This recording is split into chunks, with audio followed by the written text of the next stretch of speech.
Welcome to the Scumbag Fantasy Football Week 4 recap. Starting off with some news around the league. Finally, a week with not too many injuries, but of course, the one big one, Mitchell Trubisky going down Sunday against the Vikings. That non-throwing shoulder just gets messed up. Bears still get the win with Chase Daniels, and it's looking good. Next week, we got London game against the Raiders with Khalil Mack revenge games. That's going to be good. Also, after the game, we got Stephon Diggs requesting a trade from the Vikings, so that's pretty good, pretty good. And Saquon's been recovering pretty fast. Man's just proven why he's just like a freak. Just high ankle sprain, supposed to keep him out 4 to 8 weeks, but man, he's just on a tear. He wants to get back, I guess. Also, in other news, the commish himself got engaged. Yes, it's happened, guys. I don't know what to say. It's unreal. Sarah and I are going to be having an engagement party this Saturday at 7 o'clock. If all of you are, of course, more than welcome to come. I know some of you are far away, can't make it, but we'll be having a more formal engagement party in Arizona down the line as well, so don't worry about that. All right, now moving on to our big boy boom of the week. We've got Zaya dropping at 163 caliber cap into Big Papa's ass. Big boy booms, 40s from Chubb and 35 from Godwin. And he put up the most points this week despite a gooser from Mike Williams and Case Keenum putting up negative 0.5. So shout outs to Zaya on that big boy boom of the week. And that $10 will be yours at the end of the season. Moving on next, we got the piss poor performance of the week. And it is Z-Nude, unfortunately, and it was almost Kevin by like 0.16 points, but Z-Nude is our piss-poor performer of the week. Put up a peasantly 78.34 to JB's 150. JB almost doubling his score there. Also the biggest blowout of the week, so shout-outs to JB on that one.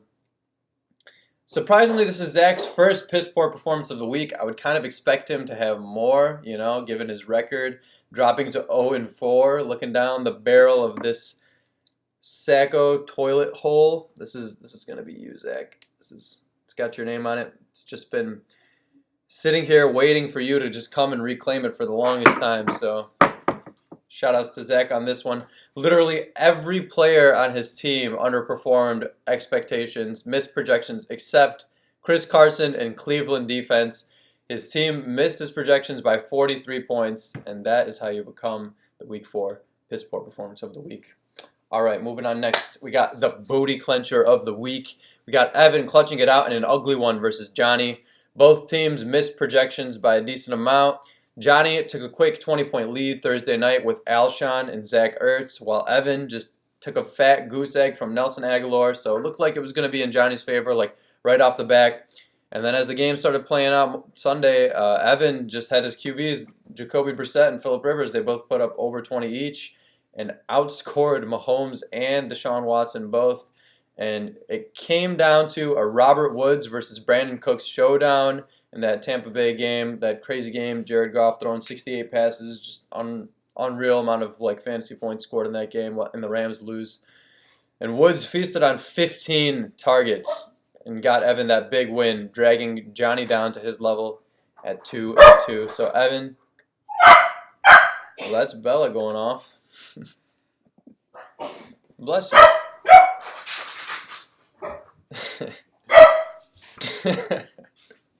Sorry guys, we're having some technical difficulties here. Just gonna take a quick break on that one.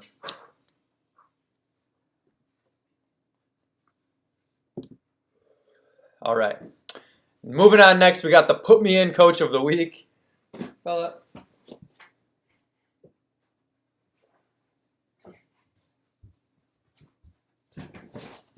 There we go. Much better. Welcome to the show, Bella. We got the Put Me In Coach of the Week. This week it is Vishal. Vishal leaving T.Y. Hilton in his starting lineup all week despite him being doubtful, declared out well ahead of the game. Eats a fat 0 with Corey Davis staring at him from the bench with a nice 17. And of course, he loses to Mikey by 15 points. Corey Davis would have gotten him that perfect win if you just looked at the news and knew T.Y. Hilton is out. And guys, this is just confirming what we already know. Everyone already knows Vishal is one of the biggest fraud fantasy football managers that the world has ever seen. And this season, he's just taken it to the next level. He's been gifted a, decent above average team, and it's just been completely squandered at 1-3. And I was not expecting anything different. Like Vishal, just kudos to you for doing what you do, man. I don't know how you just managed to pull it off year in and year out.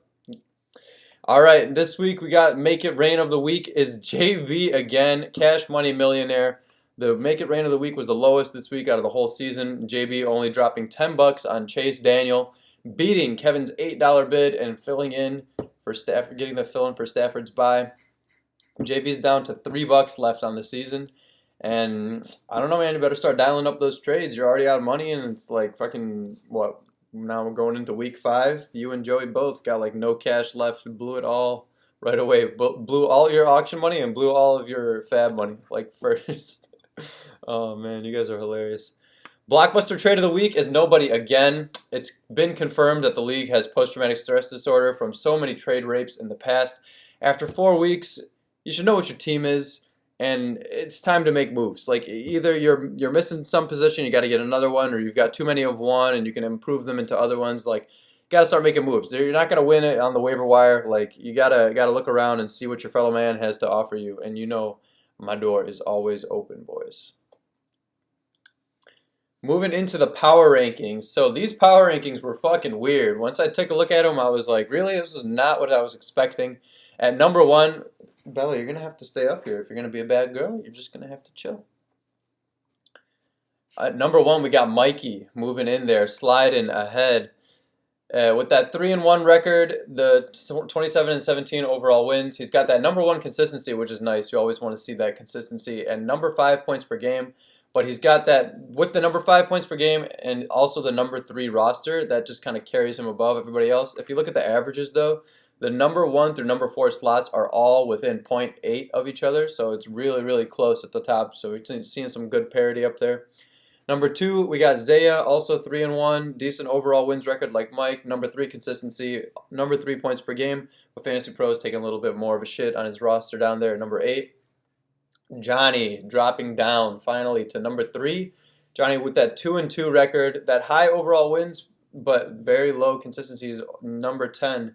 He's got number 2 points per game and the number 1 Fantasy Pros rated roster, so that keeps him up there. And so this is why we got the power rankings over just looking at the standings, boys, because this is how you see who the decent teams are through the 2-2 record. Number 3, we got George, 4-0, fake-ass 4-0.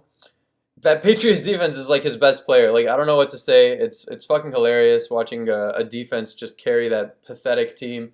But that's gotten to George where he is right now. His playoff odds only 58%, while everybody else I mentioned is well above 80. And he's gotten the number 12 rated Fantasy Pros roster. Fantasy Pros just absolutely thinks this team is a fraud. Number 4 points per game this early on in the season, but come on. It's just the reigning champ got lucky to start the season. It's not going to happen again, George. Don't even think about it. Number 5, we got JB moving in there with 2-2 record. Decent JB performance with the smashing he put on Zach earlier in the week.